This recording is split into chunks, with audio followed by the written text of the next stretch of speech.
Dear student, now we are learn in this lecture three theories: isotonic solution, reverse osmosis, and one-top factor. Then first explain isotonic solution. What's called isotonic solution? Then two solution having same osmotic pressure at a given temperature are called isotonic solution. The two solution having same osmotic pressure.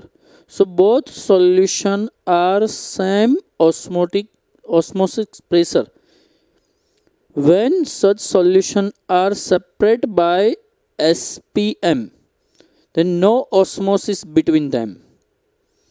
In short, the both solution are separate by SPM. Then no solvent molecules pass of SPM then outside, because both solution concentration are same. Otherwise, both solution osmotic pressure are same. For example, the osmotic pressure associated with the fluid inside the blood cell is equivalent to the 0.9% mass volume of sodium chloride solution.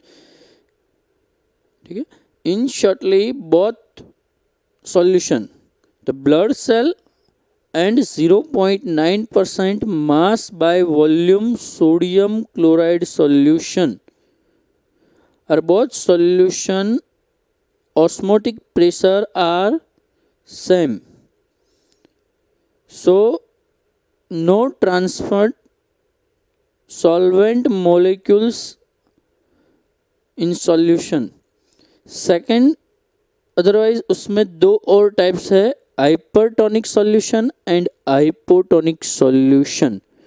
First में हमने देखा था कि isotonic solution, जिसमें हमने कि दोनों solution है उसका प्रेशर कैसा है, इक्वल है. इसीलिए एसपीएम से दो सॉल्यूशन को सेपरेट किए हैं, तो दोनों में से कोई भी साइड सॉल्वेंट के मॉलिक्यूल्स एसपीएम में से पास हो गए नहीं, because both solution are concentration are equal, otherwise both solution osmotic pressure are equal.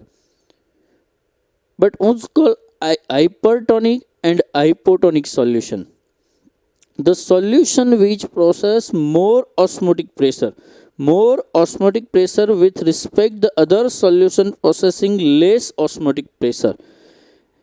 कि एक सॉल्यूशन यहाँ पे ऐसा है कि जिसका ऑस्मोटिक प्रेशर हाई है, बट दूसरे की कंपैरिजन में, तो जिसका ऑस्मोटिक प्रेशर हाई है उसे हम क्या कहते हैं, हाइपरटोनिक सॉल्यूशन. ठीक है, कि the solution which possess more osmotic pressure respect to other solution have less osmotic pressure then high osmotic pressure is called hypertonic solution. For example, if we place the cell in a solution containing more than 0.9% mass by volume sodium chloride, then water will flow out of cell.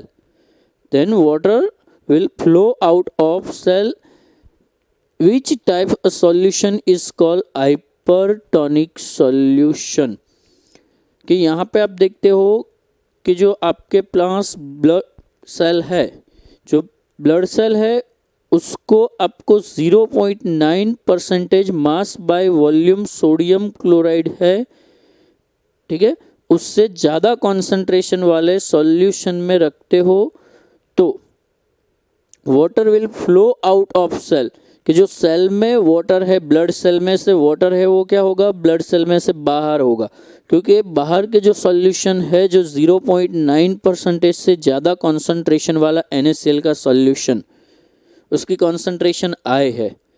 इसलिए जो NaCl का solution होगा यहाँ पे कौन सा, 0.9% mass by volume से ज़्यादा कॉन्सेंट्रेशन वाला जो सॉल्यूशन के more than concentration 0.9% mass by volume of sodium chloride is hypertonic solution comparison of blood cells, and same way as it is hypertonic solution the solution which possess less osmotic pressure, such solution is known as hypertonic solution is respect to the solution possessing more osmotic pressure.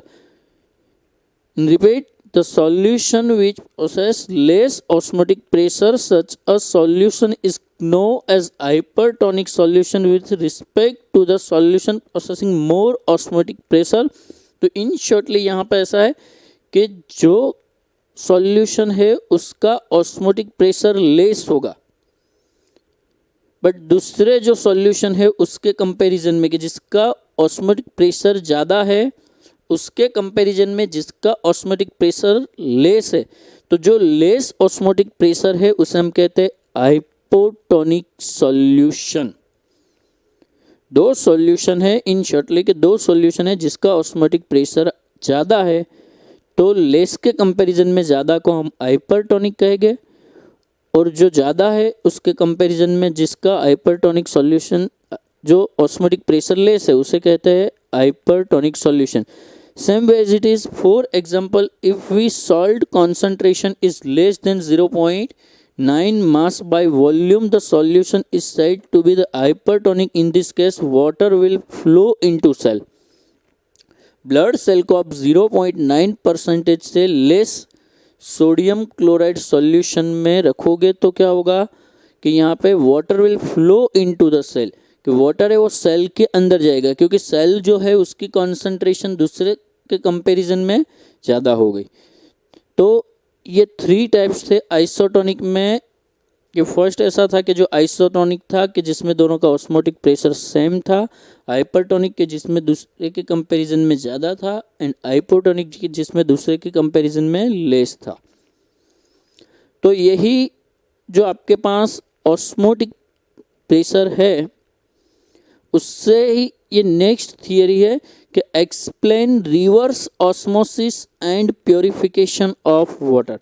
हमने पहले भी osmosis के बारे में बात की थी कि ऑस्मोसिस किससे कहता है कि when two different solution is separate by SPM then solvent molecules pass out of SPM to lower concentration to higher concentration, कि जब दो डिफरेंट सॉल्यूशन को आप एसपीएम से अलग करते हो तो लोअर कॉन्सेंट्रेशन से हायर कॉन्सेंट्रेशन की साइड ओनली सॉल्वेंट के मॉलिक्यूल्स पास होते हैं। ये ऑस्मोसिस है।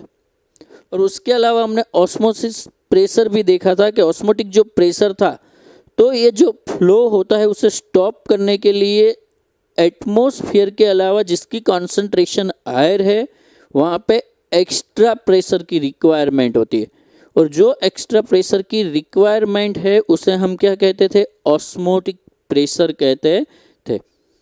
तो यहाँ पे भी हमें ऑस्मोसिस की स्टडी करनी है, बट रिवर्स ऑस्मोसिस के बारे में देखना है कि explain reverse osmosis and purification of water. तो देखो रिवर्स ऑस्मोसिस क्या है। The direction of osmosis can be reversed if a pressure larger than osmotic pressure is applied to the solution side. That is now the pure solvent flow out of solution through the SPM. In direction of osmosis, osmosis की जो direction है उससे opposite direction में क्या करना है, pressure large pressure of osmotic pressure, जो osmotic pressure है उससे भी ज़्यादा प्रेशर अप्लाई करना है, तो रिवर्स डायरेक्शन में सॉल्वेंट के मॉलिक्यूल्स फ्लो होंगे, then is called reverse osmosis. जैसे यहाँ पे आप देखते हो ये फिगर है, यहाँ पे फ्रेश वाटर है और ये सॉल्ट वाला वाटर है, मीन्स इसकी कॉन्सेंट्रेशन लेस है और उसकी कॉन्सेंट्रेशन हायर है। ये एसपीएम से दोनों को क्या किया है, सेपरेट किया है। सपोज ये और ये पार्ट्स नहीं है, इतना पार्ट्स हम लेते हैं अभी यहाँ पे, then fresh water and salt water, fresh water concentration is lower and salt water concentration is higher, then solvent molecules through out by osmosis higher lower concentration to higher concentration, means fresh water की side से salt water की side solvent के molecules का flow अपनी आप होगा, but this process is called osmosis. But now we are studying in reverse osmosis. तो reverse osmosis में आप देखते हो कि यहाँ पे एक्चुअल में फ्लो लोअर कॉन्सेंट्रेशन की साइड से हायर कॉन्सेंट्रेशन की साइड होता है, बट जब मैं यहाँ पे ऑस्मोसिस प्रेशर से भी हाई प्रेशर पिस्टन से प्रेशर दे रहा हूँ, कहाँ पे, जो सॉल्ट वाटर, मैंने सपोज यहाँ पे एटमॉस्फेयर प्रेशर दोनों पे था तो फ्लो अपने आप होगा, बट ये साइड थोड़ा प्रेशर इंक्रीज किया तो एक टाइम ऐसा आएगा कि वो प्रेशर इतना हो जाएगा कि जो प्रेशर से ये फ्लो फ्रेश वाटर से सॉल्ट वाटर की साइड से स्टॉप हो जाएगा। तो जो प्रेशर आपने दिया था उसे हम कहते हैं ऑस्मोटिक प्रेशर पाई कहते हैं। तो उसे हम क्या कहते हैं, ऑस्मोटिक प्रेशर पाई। पर ऑस्मोटिक प्रेशर से फ्लो स्टॉप हो जाता है, बट मुझे क्या करना है, फ्लो ऑपोजिट डायरेक्शन में ले जाना है, means salt to fresh water. और एसपीएम में इसीलिए ओनली फ्लो किसका होगा कि यहाँ पे एसपीएम इसीलिए ओनली फ्लो सॉल्वेंट के मोलिक्यूल्स का ही होगा। तो मैं यहाँ पे जो ऑस्मोटिक प्रेशर है उससे भी हाई प्रेशर दे रहा हूँ कि जितनी रिक्वायरमेंट थी फ्लो स्टॉप करने के लिए उतना तो दिया, पर अब उससे भी ज़्यादा पिस्टन से प्रेशर दे रहा हूँ। तो जो सॉल्वेंट के मॉलिक्यूल्स, ओनली सॉल्वेंट के मॉलिक्यूल्स क्या होगा, एसपीएम में से पास हो गए, कहाँ से, salt water to fresh water, means salt water में से only solvent means pure water यहाँ पे पास होगा, salt water to fresh water, means जो सॉल्ट वाटर है उनमें से ओनली वाटर के फ्रेश वाटर के मॉलिक्यूल्स पास हो गए। तो वाटर जो सॉल्ट वाला है उनमें से सिर्फ सॉल्ट धीरे धीरे रहेगा, वाटर धीरे धीरे यहाँ पे आएगा, और यहाँ पे ऐसे पास होकर आपको यहाँ पे प्योर वाटर मिलता है। इसलिए उसे हम प्योरीफिकेशन ऑफ वाटर भी कहते हैं, कि प्योरीफिकेशन ऑफ वाटर भी कहते हैं। तो ये वाटर का प्योरीफिकेशन आपको करना है। तो यहाँ पे आप देखते हो कि मेम्ब्रेन्स के लिए किसका यूज़ होता है, तो membrane is a film of cellulose acetate, कि जो सेल्यूलोज एसीटेट है वो एसपीएम के बदले आपको रखना है, मीन्स एसपीएम जो एक मेम्ब्रेन्स ही है। तो जो मेम्ब्रेन्स के लिए आपको सेल्यूलोज एसीटेट रखना है, कि जिसमें से क्या करते हो, तो सेल्यूलोज एसीटेट ऐसा है कि जिनमें से ओनली वाटर के मॉलिक्यूल्स ही पास हो सकते हैं। उनमें से जो इम्प्यूरिटीज या तो आयन है मीन्स सॉल्ट यहाँ पे है तो वो उनमें से पास होगा नहीं, तो ओनली ये साइड से ये साइड वाटर के मॉलिक्यूल्स ही पास हो गए। कि देखो यहाँ पे लिखा है कि the cellulose acetate is permeable to water but the impermeable in impurities and ion presents in a sea water. Salt water means sea water, के सी वाटर में से आयन या तो जो इम्प्यूरिटीज है उसे पास नहीं होने देगा, ओनली फ्लो ऑफ वाटर। तो ये मेथड से आप क्या कर सकते हो कि जो सी वाटर है उनमें से वाटर को यहाँ पे प्योर कर सकते हो। तो इसीलिए ये प्योरिफिकेशन ऑफ वाटर के लिए भी यूज़ होता है। कि देखो this day many countries use reverse osmosis for water purification, कि कहीं कंट्री है वो वाटर प्योरिफिकेशन के लिए ये ऑस्मोसिस रिवर्स ऑस्मोसिस मेथड है उसका यूज़ करती है। Next question, explain want Hoff factor.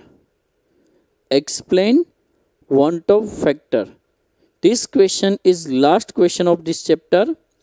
Then want of factor introduce a factor I. Want of factor को हम I से introduce करते हैं। Know as the want of factor to account for extent and dissociation and association this factor I is definite as, कि जो want of factor है वो हम degree of dissociation and degree of association के लिए most oftenly use करते हैं। तो डिफरेंस फॉर्मूला है वांट ऑफ फैक्टर के लिए। Then first van't Hoff factor I is equal to normal molar mass divided by abnormal molar mass. Normal molar mass divided by abnormal molar mass, तो उसको normal molar mass and abnormal molar mass. Then calculated molar mass is called normal molar mass. Theoretical, जो हम theoretical calculate करते हैं उसे हम कहते हैं normal molar mass and abnormal molar mass. तो experiment value is called molar mass, कि जो एक्सपेरिमेंट से आपको जो मिलता है उसे हम एब नॉर्मल मोलर मास कहते हैं। या otherwise van't Hoff factor find करने का सेकंड फॉर्मूला है absorb colligative property and calculated colligative properties. Absorb colligative properties means आपको जो एब्जॉर्ब करने से जो प्रॉपर्टीज मिलती है, like then elevation of boiling point है, डिप्रेशन ऑफ फ्रीजिंग पॉइंट है, या तो molar elevation constant, molar freezing point, तो ये सब कोलिगेटिव प्रॉपर्टीज है। एब्जॉर्ब जो है वो डिवाइडेड बाय कैलकुलेटेड करते हो तो जो वैल्यू मिलती है वो लेनी है। मीन्स यहाँ पे जो आपके पास एब्जॉर्ब मीन्स एक्सपेरिमेंट वैल्यू होगी और कैलकुलेटेड मीन्स थियोरेटिकल वैल्यू होगी। या थर्ड फॉर्मूला है van't Hoff factor I is equal to total number of mole of particles after association या dissociation. Total number of moles लिखने हैं, जो आपके पास सब्सटेंस है उसके टोटल मोल्स लिखने हैं, बट आफ्टर डिसोसिएशन या association, and number of mole of particles before association या डिसोसिएशन। बिफोर एसोसिएशन या डिसोसिएशन, तो ये थ्री में से कोई भी फॉर्मूला अप्लाई करके आप वांट ऑफ फैक्टर फाइंड कर सकते हो। वांट ऑफ फैक्टर आपका फाइंड करने के बाद आपको मिलेगा कि आपका जो सॉल्यूशन है उसमें डिसोसिएशन हो रहा है या एसोसिएशन। तो डिसोसिएशन या एसोसिएशन फाइंड करने के लिए कंपलसरी आपके पास वांट ऑफ फैक्टर की वैल्यू होनी चाहिए।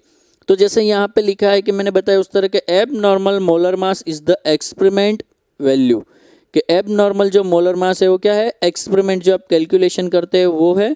And the calculated colligative properties are obtained by the assuming that the non volatile solute is neither association nor dissociation, कि एसोसिएशन या डिसोसिएशन से आपको जो कैलकुलेटेड करके जो वैल्यू मिलती है वो है। एंड एब्जॉर्ब जो है वो है आपकी एक्सपेरिमेंट वैल्यू जो ऑलरेडी आपको न्यूमेरिकल्स में दी होती है। तो जैसे मैंने बताया उस तरह कि वांट ऑफ फैक्टर से आप फाइंड कर सकते हो डिसोसिएशन होता है या एसोसिएशन। तो देखो, in case of association value of I is less than 1, कि आई की वैल्यू लेस देन 1, आई की वैल्यू 1 से कम होगी तो एसोसिएशन होगा।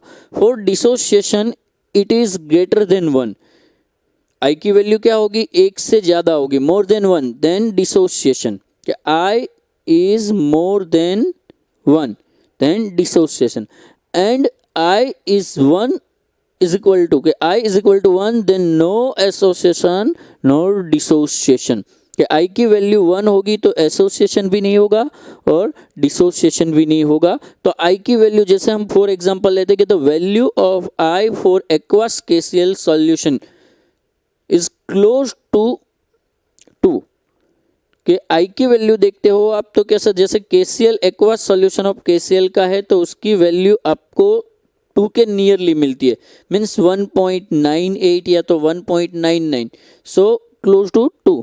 And same way as it is कि the value of ethanoic acid in benzene is nearly 0.5। Ethanoic acid का solution benzene में बना है तो उसकी वैल्यू कितनी होगी, 0.5 से नियरली होगी।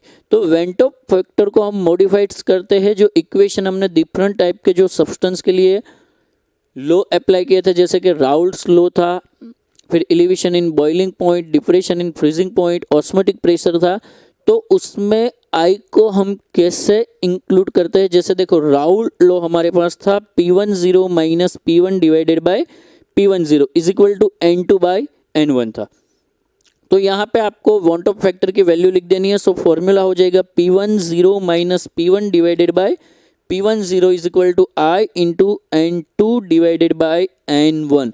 Same way as it is elevation of boiling point, तो ये फॉर्मूला था delta TB is equal to KB into m, delta TB is equal to KB into M, then putting the I, so delta TB is equal to I into KB into M.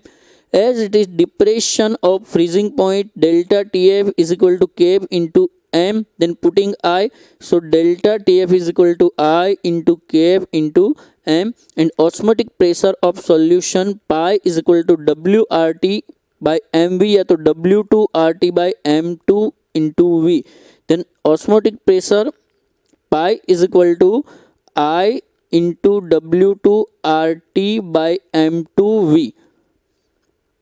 तो आपको one top factor की value यहाँ पे मिल गई है। Then आप find कर सकते हो कि आपका सॉल्यूशन है उसमें एसोसिएशन होगा या डिसोसिएशन। तो आपको डिग्री ऑफ एसोसिएशन या डिग्री ऑफ डिसोसिएशन फाइंड करनी है। तो फर्स्ट तो आई फाइंड करोगे, आई फाइंड करने से ही पता चलेगा डिसोसिएशन होगा या association. The value of I is less than 1, then association. So degree of association, so alpha is equal to 1 minus I into n divided by n minus 1. यहाँ पे 1 minus आई लिखा है क्योंकि आई की वैल्यू कैसी है, 1 से लेस है, because the association. So alpha is equal to 1 minus i into n divided by n minus 1। And degree of dissociation, so x is equal to i minus 1। यहाँ पे आई में से 1 को माइनस किया है क्योंकि आई की वैल्यू क्या है, more than 1। So i minus 1 divided by n minus 1। तो यहाँ पे आई क्या है, तो वन टॉप फैक्टर है। और एन, तो एन जो आपके पास जो सॉल्यूशन है उसमें से आप आयनाइजेशन करते हो तो जो नंबर्स मिलते हैं आयन के, वो आयन के नंबर्स लेने, means numbers of ion after dissociation या एसोसिएशन। जैसे कि KCl है तो K प्लस Cl माइनस, तो 2 आयन हुए।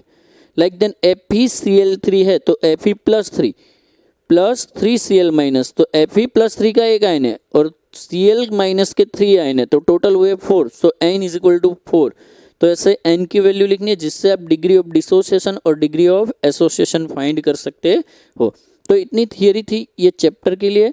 नेक्स्ट लेक्चर के अंदर हम ये चैप्टर में जो न्यूमेरिकल से जितनी थियरीज चलाई उसके रिलेटेड उसके बारे में स्टडी करेंगे। Thank you.